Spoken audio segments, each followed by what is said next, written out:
What's going on, world? It's your boy, Dr. Black. It's been a while. I apologize. I'm on the move again. I'm hitting y'all with this video from Germany. And today I want to talk to you about the concept, the deep concept, the foundational, primary concept of my book, which is to mesh business principles with romantic structures.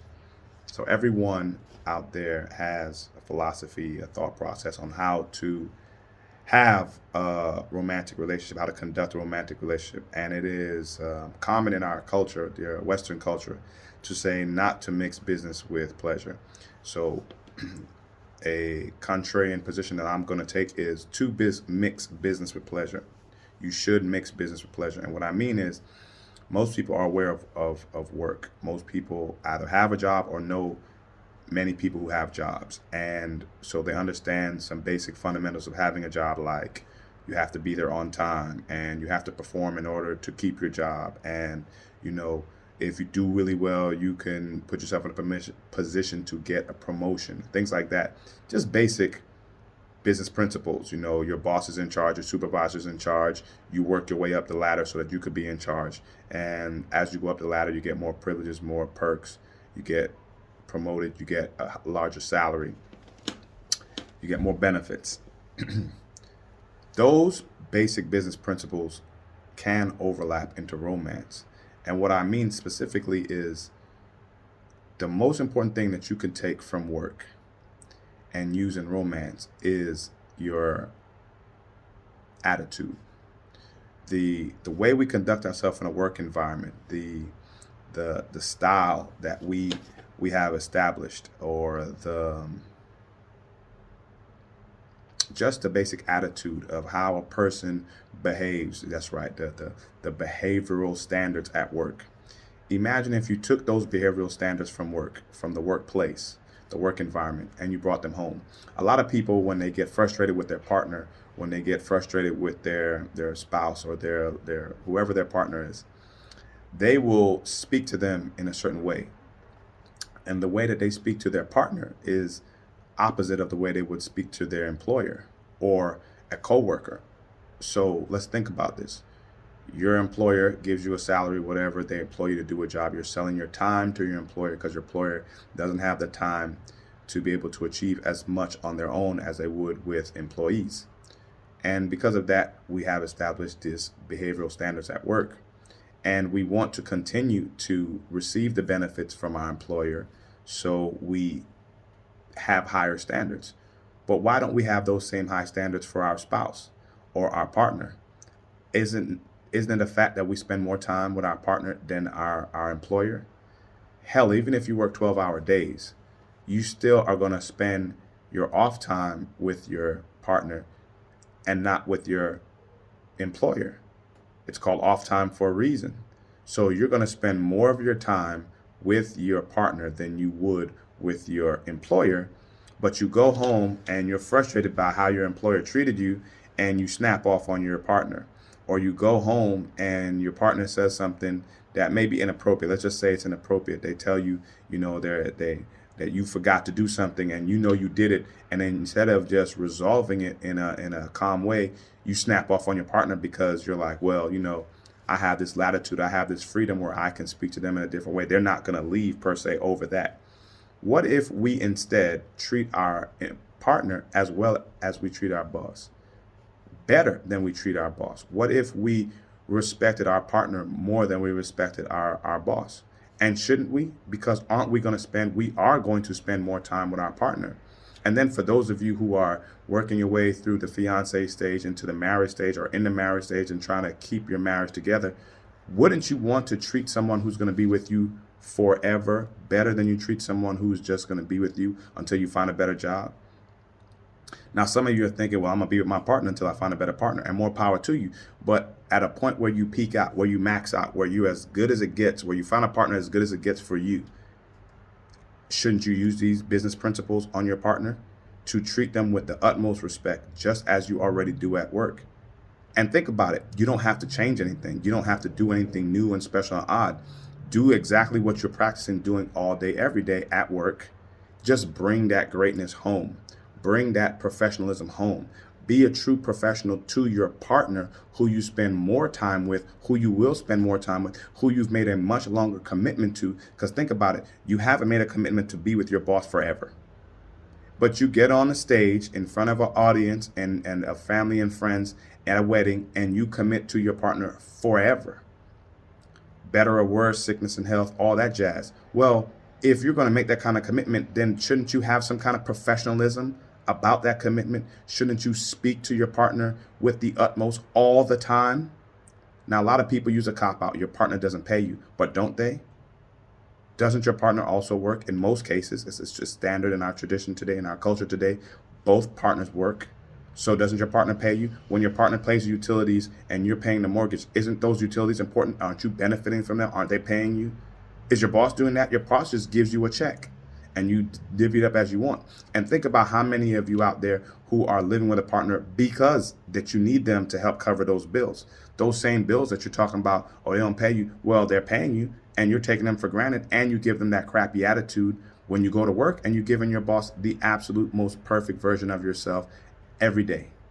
And none of us are perfect. I'm not saying anyone is perfect. I'm sure some of you go to work and cuss out your coworkers or cuss out your boss every once in a while. But in general, we understand people are giving these great attitudes, this real professionalism at work, and you're leaving it out at home. Take it home. Take home that professionalism. The next part of this video I'm going to say, the next bit of advice I'm going to say is structure your relationship the same way your employer structures getting an employee. Each of us are the CEO of our life, and I recommend that we seek a CEO level person to be with.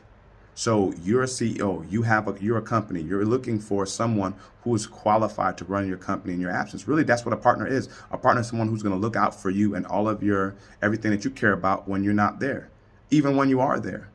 So you can't be out here dating people who are not equal to you, who are far beneath you.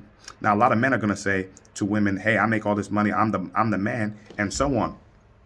And even though I'm a feminist, I respect a person's right to say, hey, you know what? I want to be subservient to this guy and let him run the show. And more power to you. If you want to be subservient to someone, that's your business. It doesn't work. It's not going to work.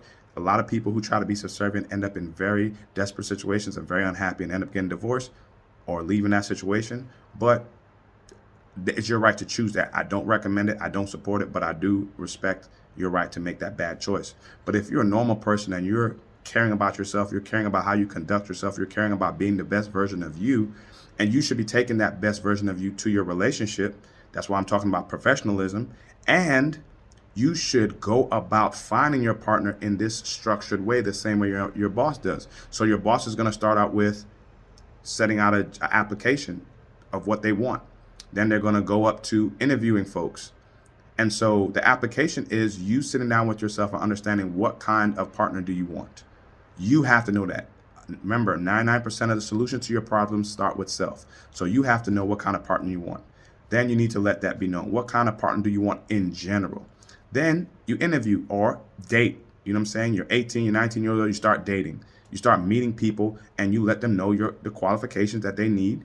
And let's not say 18 or 19, because you shouldn't be seriously dating until you're 30. You shouldn't even think about getting married until you're 30, because you won't know yourself well enough to commit to who you are for the rest of your life until you're about 30. So we're talking about serious dating now. We're not talking about high school or college. Serious dating, you're 30, 35, you figured out your profession, you figured out who you want to be, boom, you're out here. Now you let people know, I want this kind of partner. This is the kind of partner that complements me. So that's the dating phase. That's when you're doing applications. You're accepting applications. Then the best applications, you do an interview and you sit down 2 weeks, 2 months, 6 months after you've been dating this person and say, I like this about you and this is what I need. Can you provide that? Just like your boss is going to say at the interview, I've read your resume. I see what you do. Can you do this for my company? Then you hire the person. You say, hey, you're my boyfriend, you're my girlfriend, we're serious now. Now we're going to watch you. Now you're in a probationary period where you're watching the person. Just like at work, probation, you got 90 days to prove that you can do what you say you can do. Then you move on to the next stage. Boom, up for promotion, annual reviews. Hey, we've been together for a year. Let's sit down and talk about where we see ourselves, how we see this relationship. Let's both be on the same page. You know, I see the relationship going this way. Do you see it going that way? Just like your boss does, annual reviews. You're a real professional. You bring value to my company, but you know what? These are the things I need you to work on. And that person can accept that or reject that. Once the person says a year or so into it, I accept, I want to be that top employee. I want to be the CEO of your company and let you be the CEO of my company. We're both people who are CEOs of our lives, and we want to have a CEO level partner. That's when you go into fiance mode. That's that highest promotion you can get. Now you're a senior vice president of the company. Same thing. You're the senior vice president of my life. Okay. This is the most serious level it can be, other than, you know, full CEO. So now you're showing everything. You're living. Remember, do what you're going to do when you're married. Years of practice. You need to have at least a year as a fiance where you're sharing bills, you're having sex, that person's satisfying you, you're satisfying them. You go on dates, you meet the family, you see them going to work every day, you watch them paying the bills, you check their credit score, you know that they're you know what problems they could be bringing. You don't find out a month after the wedding that they had $60,000 in student loan debt. You do all these basic things that your employer already does, a full background check that your employer does to you. We're copying the business principles and we're using them in our romance to get similar results. No, you cannot do everything from work in your romantic life, but the structure is there for you to copy, what I recommend in my book. So finally, you're going to say, hey, you've passed all these tests. I've passed all your tests. We're really good together. We are compatible to each other. We want to commit to building a life together. We're not getting married for love. We do love each other, but we're not getting married for love. We're getting married because we are compatible and we can help each other build something similar, which makes us a good partnership. I ask people, why didn't T-Mobile and Sprint, I think the completion of their merger was 2019, let's say 2019, maybe 2020, but they merged. Why didn't Sprint and T-Mobile choose to merge with Boost Mobile or Cricket? The reason is, if they had tried to merge with those companies, it wouldn't be a merger, it would be a hostile takeover. That's why I don't recommend the subservient attitude, because if you aren't equal to your partner, you're always going to be beholden to your partner. And it sounds cute to be subservient until they're putting their foot in your butt, until you can't get the things that you need, or you can't even voice the things that you need because it's a hostile takeover. Just like T-Mobile, if they went to Boost isn't on T-Mobile's level. They couldn't compete. They couldn't bring enough value to the table to be able to look T-Mobile in the eye. So when T-Mobile made decisions, if they had brought Boost in, Boost wouldn't be at the table to make recommendations or to share. They would just be at the table getting punked. And that's what a lot of you are in relationships going to, have been, or working your way onto. And if you're committed to being punked for the rest of your life, I can't help you. But for those of you out there who want more than to be punked, or to, and if you don't want to be punking others, if you want to actually respect someone, if you want to have a quality partner, use the business principles. Go through the step by step.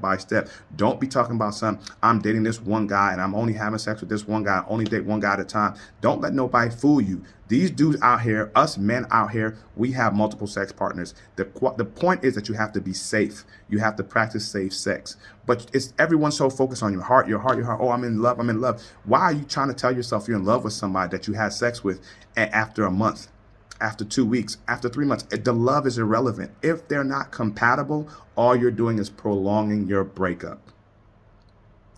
I've said a lot. We're going to have a part 2 to this. Remember, we're taking business principles and we're overlapping them into romance to try to get similar quality results. Share your thoughts at the bottom of the video. I appreciate your time. One love.